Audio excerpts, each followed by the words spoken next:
Welcome back to Definitely Not Definitive. I'm Ken. And I'm Bethany. And we're just a couple of kooky, crazy kids in love that love reacting to some Fullmetal Alchemist Brotherhood. Yes, we do. And so this is episode number 40 that we are checking out today. We got Oliver and Bucky here with us, and Foxy's here with us too. She's just in her bed off camera. Yeah. And so if you want early ad-free access and our full uncut reactions for this series, then check out the pinned comment down below in our down below in our comments, and it's a link to our membership page. And we also have early access here on YouTube by hitting the little join button. Yeah. Let's get to it. Let's do it. Let's dive in. Dwarf in the Flask. Is that a title? What the hell? That's the fifth guy on Father's board. It's going to be a dwarf in a flask. Okay. We didn't see that coming. Did not. Should have read the lyrics the first time. Wait till next episode then. Poor Al. Now he's in a desert. Yeah.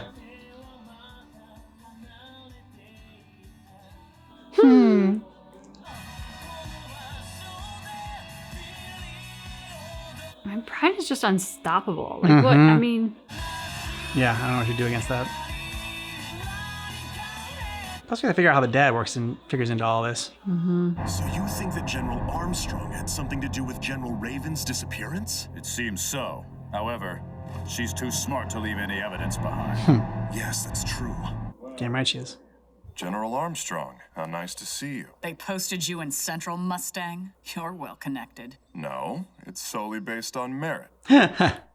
What brings you here today, General? Fuhrer Bradley summoned me. For an extended stay, I imagine. Is that so? Well, sometime we should grab some dinner.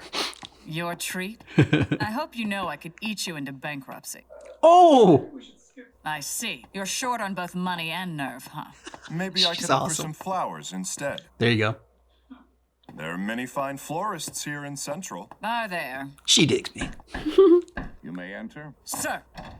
Now then, General Armstrong, Tell me what you would think about my hands. about General Raven's recent disappearance. Just what have you done? Pardon me, Your Excellency, but I simply don't understand how you can employ someone as careless and incompetent as General Raven. Is that the reason you saw fit to dispose of him? Surely you don't need him. It can't be good to have someone so talkative on your senior staff. You have me intrigued, General. What did Raven say? Everything. And after learning all of this, you still responded to my summons? Yes, sir. I assume you'll be needing someone to fill that fool's vacant seat. She's good. Interesting. Yes, I she like the way you play. I bet you do. Holy shit. My soldiers are extremely strong and well-trained, sir. I guarantee they will serve you well, Your Excellency. I'm sure they will. I appreciate the sacrifice, General. Creepy. To steal a tiger's cubs, you have to enter her den. And it seems like the general's landed herself right in the middle of it. Yeah, and now this place is theirs too. But still, there's one thing they don't know. Although our leader might be gone, we still stand as one. We act with one will. That's the Fort Briggs way. From here on, the bears will fight the tigers. Ooh, yes. Fuhrer Bradley works very efficiently, though, so that helps. He isn't a slacker, that's for sure. Sounds like this is going to be a dull conversation. Shadows, shadows everywhere. Well, apparently, Scar is up in the north. The Elric brothers are up there as well. I see. What's with that double tap? Okay, Morse code? Aren't the North and East conducting joint exercises this spring? Yes, I think you're right about that. I hope Major Miles and Buccaneer don't show us up like they have in the past. Havoc, Oscar, Mike, Uni, Nora, Charlie, then Uni and Lucy again, Uni once more, and then Sterling, Salim Bradley. I'd say impossible, but then there is no such thing. That is quite The world is about to a happen way here in Central. to have a code between them. That was super impressive. Yeah. Young man. Hey, you there. Oh no! It's all right. Look, over here. Yeah? Can't you at least bring yourself to act a little surprised or something? What do I get for acting surprised? You show no fear. Good.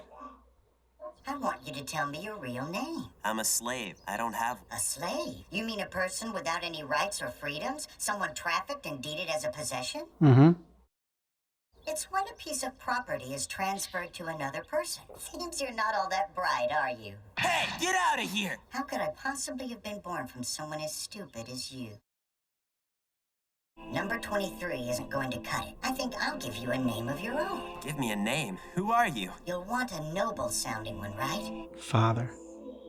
Oh yeah, you're not that smart. Maybe we shouldn't put too many syllables in it. Hey, you! I'm plenty smart. Well, how about Von? Von Hohenheim. How does that sound? So Von Hohenheim, huh? That's Von Hohenheim, okay. You don't know how to read and write, do you? I don't need to read and write to do my work. Your slave work. Don't you even want freedom? Are you going to live out the rest of your life as a slave without the rights of a real man? In other words, one is all. Indeed, and all is one as well. All is ultimately of the one. So if all is not included in the one, then all is nothing. I'm grateful to you. Oh, for what? I live as well as I do now because of the knowledge you gave, and I've also earned the Master's respect. Thanks to you, maybe someday, I'll even be able to get married and have a family. Unless you form communities and breed, your species can't continue to exist. Don't call it breeding, and whether or not it's a concept that you're able to understand. That's where humans find happiness. Well, I'd hate to be guilty of asking too much, but I think I'd be happy if I could just leave this flat. Fullmetal Alchemist. The little one inside the flask. Immortality. You changed it from dwarf inside the flask to little one inside the flask? If you continue with this insolence, I will smash your flask! You wouldn't dare to destroy such an important source of knowledge. That's enough chatter. Immortality. Tell me, is it possible or isn't it? Okay, I'll tell you how you can achieve immortality. So is that pride? Because it's the first homunculus? I think it is. Because it has like the creepy like smile on the one eye and the... All throughout the country. That's the king for you. He even cares about the well-being of us commoners. Yes, he does. And this is the Adnal's dad? Remember, there must be no survivors.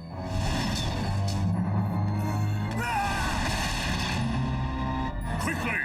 Carve out the crests of blood while there's still time. What an awful tragedy. Yeah, real tragic. Creepy. Majesty, at long last, your transmutation circle is complete. Took long enough. Finally, it's done. Yeah, well, they had to kill a lot of people.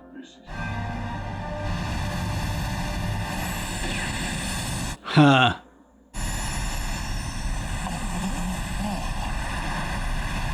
Careful what you wish for.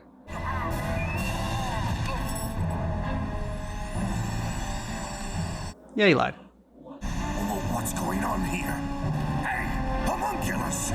The true center of the transmutation circle is right here where you're standing. Mm-hmm. Surely you remember that your blood is within me. I used it to open the doorway. Blood brother of mine, Von Hohenheim. Right now, you and I are at the center of everything. Ooh.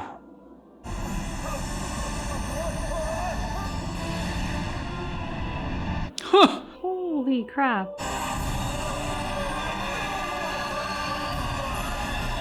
How far does that spread out? The ways. Significant ways.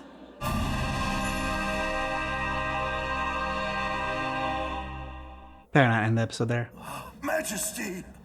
Master, are you? Dead. Yeah, very dead. Is anyone out there? Willard, McDild, Reinmeyer, Tony, Mayo! Stella. Oh my god. There must be someone left. It's no use. All of their souls have been taken. Majesty! Tell me, your body, how is it feeling? It's me. Possible. Using your blood, I created a receptacle for myself. Nice. Finally, I can walk on my own two legs. Are you? The dwarf inside the flask. Yep. What's going on here? What is this? What have you done? To thank you for your blood, I've given you a name, and I've given you knowledge. And now, I've given you a body that will live forever. Well, half of their lives were for me, actually. I appreciate your cooperation, Hohenheim. Make you go crazy. Mm-hmm. Von Hohenheim? I knew it. Finally. Coincidence that they're all. And I finally get to meet the one who same taught my spot. sons. I'm sure they must have been a handful. Oh no, they were fine boys. I'm all right. This happens. Oh, you are not all right. Mr. Sig, find us a car, quickly. Hurry! Right, I'm on it. That's probably why she's not an option, because she might die. I wonder if it had something to do with her health. Mrs. Umi, you have seen the truth. What did you sacrifice? Please be honest with me. My insides were taken. I was trying to bring my child back to life. I'm sorry. Oh! What are you doing? Izumi, hang on! Izumi! Calm down, dear, please. I'm all right. He shoved his hand into you. Yeah, saving her life. It's easier. How can that be? There's no wound. That's impossible. Took something out. Corruption.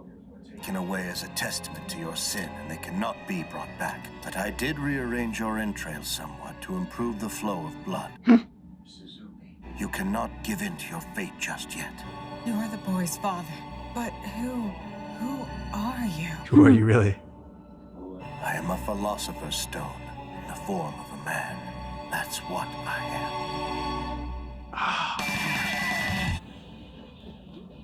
The Sorcerer's Stone, the Celestial Stone, Grand Elixir. The Philosopher's Stone is known by many names. It's not necessarily a stone. Besides, to create a Philosopher's Stone that big, you'd have to kill thousands of people. Maybe it's possible, but I would never want to see it. So we had her name before. I just always thought of him, Von Hohenheim. I always thought like his just as Adnal's dad. Like I didn't Yeah, me too. give him like a name before, and I'm sure they said it a bunch of times. But like he's also been in it like a little bit more sporadically, and like I don't know. I just so the name just never stuck. I just always thought of him as like father, basically. Yeah, that's what I did too. Like the, I don't know, good father versus bad father. Which he started off as bad father, but then we met more evil father, and suddenly he became good father. Yeah, and it was nice getting the story of actually how that all came to pass and how it came to be, like why he looks like him. Yeah, that was absolutely fascinating to hear what I assume we assume is Pride is the dwarf in the flask, and like just to hear him and how he kind of like.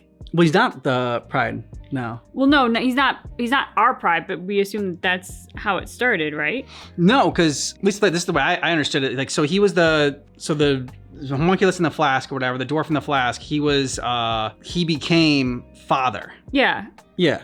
But it was like his essence that created father. But does that mean that, like, I don't know, I always saw Pride as being something that could like hop around. Because like he probably hasn't always been a 5-year-old boy. Ah, okay. I see what you're saying there. So that was where my head had been, was like he created father and then he went on to do other things and take other forms, was sort of how I thought of it, because. Makes sense. I mean, they did say it was the first homunculus, so. Yeah, if he's not Pride, then I don't know what he is, but like he seems as knowledgeable, sadistic, and sociopathic as Pride is. And so that's sort of, and he seems to be a living shadow. So that's kind of where I put him as Pride. But then if he's not, like, I see what you're saying. So if Pride like inhabited father like originally and then like jumped to another body, then like what's keeping that body of father there? I mean, he's just like because I mean like he's still able to like function. I don't know.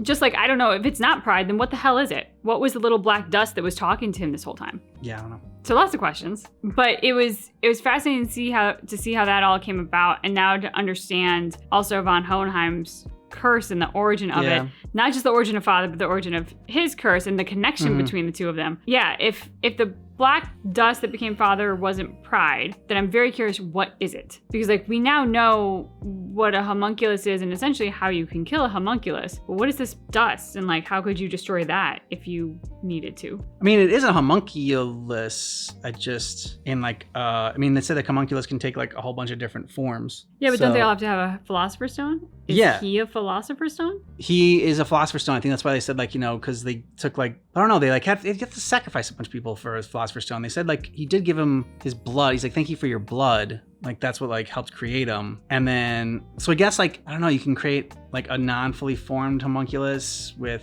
just some blood, but then you need like, because then each one of them are philosopher's stone, Von Hohenheim and father. Oh man, yeah. No, I think you're onto something there. So like one person's blood can give it life, but it takes a ton of entire town to be sacrificed to give it like a form and a body. Yeah, just any kind of, yeah, something like that. But I don't know. I mean, as much as we got answered, now we have like even more questions popping up here. But this was like this was a good episode for, you know, it's so funny because, like, you know, obviously last episode we were talking about how von Hohenheim, like, you know, we didn't recognize the name, and it's like they knew. It's like they're like, you know, some people might not remember who he was, so we're gonna go ahead and tell you. I gotta say, the fact that von Hohenheim isn't like in a mental institution in a straitjacket, I am wildly impressed with. Like, to think that you can hear the voices of all the people who were killed inside of you to give you that immortality he never asked for. Yeah, he didn't necessarily want, and he never would have sacrificed a whole village to get it, and yet he is going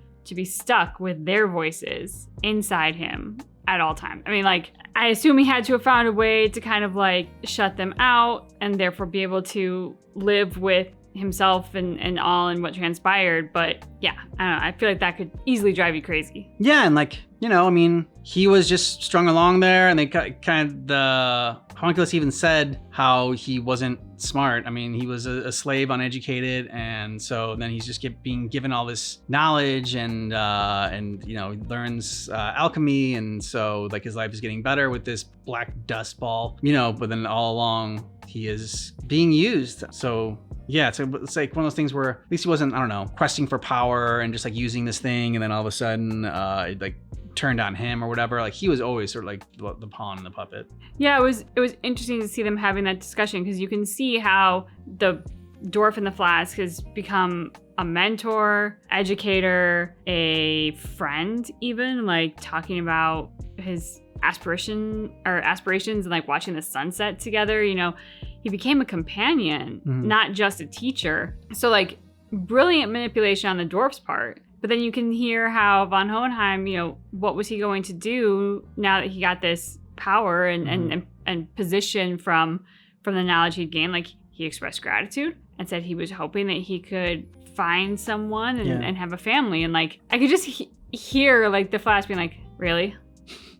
I gave you all this and family? What? Like, he basic bitch. So unimpressed. Like, he wanted somebody who would be ambitious and power hungry and go out to conquer the world and be impressed by like what the Dwarf in the Flask had done to grant him immortality. And instead, you know, he's a normal person who wants a family. And as he said, he's like, those are the things that bring us joy in life. Yeah. Like, what brings us joy are the bonds that we form. He understands it. Like, he's got a good head on his shoulders, and he wants that life, and he doesn't want power, he doesn't want to conquer the world, and he doesn't want to kill a bunch of people, which all speaks very highly for von Hohenheim. Yeah, let us know what you thought about this down below in the comments, and if you want full uncut reactions for Fullmetal Alchemist Brotherhood and early ad-free access, check out the pinned comment down below, and thanks so much for seeing our reaction for Fullmetal Alchemist Brotherhood, which keep in mind. And our reaction is definitely not definitive.